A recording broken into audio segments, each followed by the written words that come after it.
Hello दोस्तों, आइए चलते हैं बिहार दिन भर की ताजा और बड़ी खबरों की ओर। लेकिन उससे पहले अगर आपने अभी तक इस चैनल को सब्सक्राइब नहीं किया तो कर लें, जिससे कि आपको बिहार दिन भर की ताजा और बड़ी खबर रोजाना मिलती रहे। पहली और बड़ी खबर, बिहार के 18 जिलों में बारिश का अलर्ट। बिहार में पटना सहित 18 जिलों में मध्यम दर्जे की बारिश का अलर्ट मौसम विभाग के द्वारा जारी किया गया है। दरभंगा और मुजफ्फरपुर सहित 20 जिलों में हल्की बूंदाबांदी की संभावना जताई गई। आधे बिहार में मध्यम तो आधे बिहार में हल्की बारिश की संभावना है। बिहार में मौसम विभाग ने पटना, जहानाबाद, गया, नालंदा, नवादा, बेगूसराय, लखीसराय, शेखपुरा, पूर्वी चंपारण, पश्चिमी चंपारण, गोपालगंज, सिवान, सारण, खगड़िया, जमुई, मुंगेर, बांका और भागलपुर में मध्यम दर्जे की बारिश होने की संभावना जताई है। मौसम विभाग ने 28 जुलाई तक मानसून सक्रिय रहेगा, ऐसा कहा। पूरे बिहार में कहीं मध्यम तो कहीं हल्की बारिश की उम्मीद है। जहां बारिश नहीं होगी वहां आंशिक रूप से बादल छाए रहेंगे और 9 से 13 किलोमीटर प्रति घंटे की रफ्तार से हवा भी चलने की उम्मीद जताई गई। अगली खबर, छपरा जिले के खैरा थाना अंतर्गत खोदाईबाग गांव स्थित एक घर में बम बनाने के दौरान हुए जबरदस्त विस्फोट मामले में पुलिस ने मृतक के एक भाई को हिरासत में लिया, जिससे गहन पूछताछ की जा रही है। हिरासत में लिया गया युवक तरैया थाना क्षेत्र के खोदाईबाग गांव निवासी रहमतुल्लाह मियां उर्फ तेनू मियां का 30 वर्षीय पुत्र रियाजू मियां बताया गया। रियाजू मियां अपने 2 भाई मुलाजिम मियां एवं साबिर मियां के साथ उसी मकान में रहता था, जहां साबिर के द्वारा गैर कानूनी तरीके से पटाखा बनाकर बेचा और शादी ब्याह में सप्लाई किया जा रहा था। अगली खबर, उत्तर प्रदेश में बिहार के 8 लोगों की हुई मौत। यूपी में बिहार के 8 लोगों की मौत हो गई। उत्तर प्रदेश के बाराबंकी में सुबह बड़ा हादसा हुआ, जिसमें पूर्वांचल एक्सप्रेसवे पर खड़ी डबल डेकर बस को दूसरी बस ने जोरदार टक्कर मार दिया। इसमें बिहार से दिल्ली जा रहे 8 यात्रियों की मौके पर ही मौत हो गई, जबकि 18 लोग घायल हो गए। मरने वालों में 2 महिलाएं और एक बच्ची शामिल है। हादसा इतना भीषण था कि आधी डबल डेकर बस क्षतिग्रस्त हो गई। ये बस बिहार के सीतामढ़ी से दिल्ली जा रही थी। यह हादसा लोनी कटरा थाना क्षेत्र के नरेंद्रपुर मधहरा गांव के पास हुआ। पुलिस और प्रशासनिक अधिकारी मौके पर हैं। रेस्क्यू टीम राहत और बचाव कार्य में जुटी है। अगली खबर, कोरोना के 289 नए मरीज बिहार में मिले हैं। पीएमसीएच में संक्रमण से एक की मौत। प्रदेश में 2305 एक्टिव केस हो चुके हैं। बिहार में कोरोना से एक 76 साल की महिला की मौत हो गई। महिला का पीएमसीएच पटना में इलाज चल रहा था। महिला पटना की रहने वाली थी। पिछले 24 घंटे में पूरे बिहार की बात की जाए तो बिहार में 289, तो पटना में 102 नए पॉजिटिव मरीज मिले।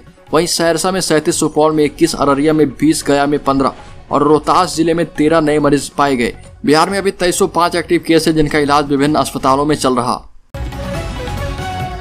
अगली खबर, बिहार की कॉमर्स टॉपर बनी कृष्णा, बनना चाहती है सीए, बोली मेहनत से मिलता है बेहतर रिजल्ट। आईएससी बोर्ड ने 12वीं का परिणाम जारी किया, जिसमें बिहार के पटना स्थित नागेश्वर कॉलोनी की कृष्णा ढंढानिया कॉमर्स स्ट्रीम से 98% प्राप्त कर बिहार की टॉपर बनी है। पटना के कॉमर्स हाई स्कूल से कृष्णा ने अपनी पढ़ाई की। कृष्णा के रिजल्ट से घर वालों का खुशी का ठिकाना नहीं है। कृष्णा के पापा बिजनेसमैन है। उनका कहना है कि आज तक हमेशा सुनता था दूसरे बच्चों के बारे में कि वो टॉप कर गए हैं, तो आश्चर्य होता था कि कैसे इतने मार्क्स आए, लेकिन आज मेरी बेटी ने जब टॉप किया तो हमें बहुत खुशी हो रही है। आगे मेरी बच्ची जो करना चाहती है, जिसमें उसका मन लगता है, वो करे।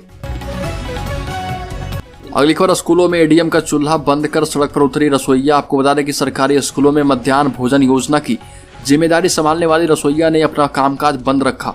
इस कारण कतिपय विद्यालयों को छोड़कर लगभग सभी विद्यालयों में एमडीएम योजना पूरी तरह से बंद रही। मिड डे मील यूनियन रसोइया संघ जिला कमेटी लखीसराय की बैनर तले जिले की रसोइया अपनी मांगों को लेकर सड़क पर उतरी और सरकार की उपेक्षापूर्ण नीतियों के खिलाफ रोषपूर्ण प्रदर्शन किया। शहर के नया बाजार धर्मशाला में से जिला समाहरणालय तक सभी रसोइया हाथों में लाल झंडा लेकर पैदल मार्च करते हुए अपनी विभिन्न मांगों को रखा और एक मुश्त 12 महीने का मानदेय भुगतान करने, रसोइया को नियुक्ति पत्र, मातृत्व अवकाश, आकस्मिक अवकाश, चिकित्सा बीमा आदि से संबंधित समान सेवा अतिशीघ्र लागू करने की मांग की। आंदोलन के माध्यम से रसोइया ने राज्य सरकार से रसोइया को न्यूनतम मानदेय 18,000 रुपए करने, एमडीएम योजना के निजीकरण पर रोक लगाने, रसोइया को एक मुश्त 12 महीने का मानदेय भुगतान करने का आग्रह किया। अगली खबर, बिहार में फिर से गोलबंद हो रहे नियोजित शिक्षक। अभ्यर्थी से लेकर नियोजित शिक्षकों तक ने आंदोलन की चेतावनी दी है। आपको बता दें कि लगभग 50,000 महिला शिक्षिकाओं को हर रोज परेशानियों से 2-4 होना पड़ रहा, क्योंकि अब तक सेवा के दौरान एक बार भी तबादले का लाभ उनको नहीं मिल सका है। आपको बताते चले कि पिछले 5 साल से शिक्षक संघ तबादले की मांग को लेकर आंदोलन करते आ रहा, जिसके बाद शिक्षा विभाग ने रूल बुक बनाया था। इसके अनुसार सेवा के दौरान शिक्षकों को एक बार अंतर जिला तबादले का लाभ मिलेगा और उसमें महिला और दिव्यांग को पहले मौका दिया जाएगा, लेकिन अब तक इस पर कोई प्रक्रिया चालू नहीं हो पाई। महिला टीचर बरसों से अपने घर से दूर रह रही और एक उम्मीद जगी थी कि इस महीने चॉइस पोस्टिंग का लाभ मिलेगा। फिलहाल शिक्षा विभाग जिले से बाहर तबादले की सुविधा देने की मूड में नहीं है और इसको लेकर नियोजित शिक्षक आंदोलन की राह पर हैं और समान काम समान वेतन को लेकर भी ये आंदोलन किया जाएगा। अगली खबर, बिहार के ग्रामीण विकास विभाग में संविदा कर्मियों की अब फौरन नहीं जाएगी नौकरी, बदल दिए गए नियम। Bihar rural development society BRDS के अंतर्गत संविदा पर कार्यरत अधिकारियों और कर्मचारियों की अनुशासनात्मक कार्यवाही में अब सीधे नौकरी नहीं जाएगी। BRDS कार्यकारिणी समिति ने अपने कर्मचारियों अधिकारियों के विरुद्ध अनुशासनात्मक कार्यवाही से संबंधित प्रावधान संशोधित कर दिए हैं। अभी तक अनुबंध पर नियोजित BRDS कर्मियों एवं प्राधिकारियों के लिए अनुशासनात्मक कार्यवाही में अनुबंध को रद्द करने अथवा संविदा को समाप्त करने का नियम था। इससे राज्य के हजारों मनरेगा कर्मी को घाटा होता था। आयुक्त मनरेगा सह मुख्य कार्यपालक पदाधिकारी BRDS CP खंडूजा ने राज्य के सभी DM और DDC को रूलबुक के साथ दिशा निर्देश जारी कर दिए हैं। अगली खबर, बिहार के 8,067 पंचायत भवनों में गार्ड एवं सफाई कर्मियों की होगी भर्ती।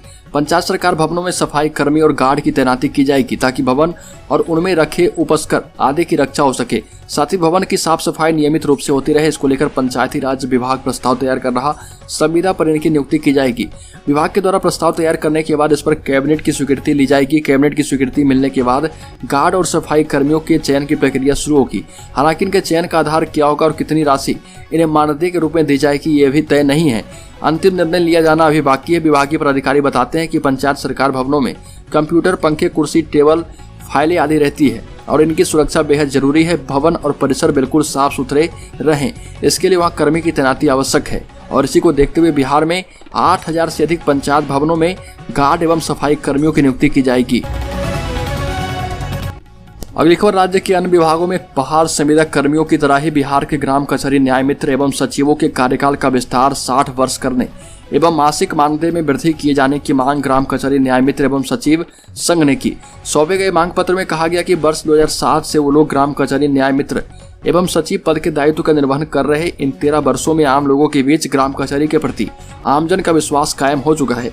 ग्राम कचहरी के कार्यों के निर्वहन के अलावा सरकार के स्तर पर निर्देशित जनगणना, पशुगणना, राशन कार्ड वितरण एवं निर्वाचन जैसे महत्वपूर्ण कार्यों को किया गया। इसके बावजूद अन्य संविदा कर्मियों की भांति हम लोगों की सेवा विस्तार का कोई बात नहीं चल रहा और हम सबकी सेवा 60 वर्ष तक होनी चाहिए। ये भी कहा गया कि महंगाई के इस दौर में मात्र 6-7 हजार मासिक मानदेय मिल रहा है। इतनी कम राशि से तनाव भरी जिंदगी के बीच काम करना होता है और इसको लेकर सरकार से आग्रह किया गया है कि सभी न्याय मित्रों और सचिवों की 60 वर्ष की नौकरी फिक्स कर दी जाए।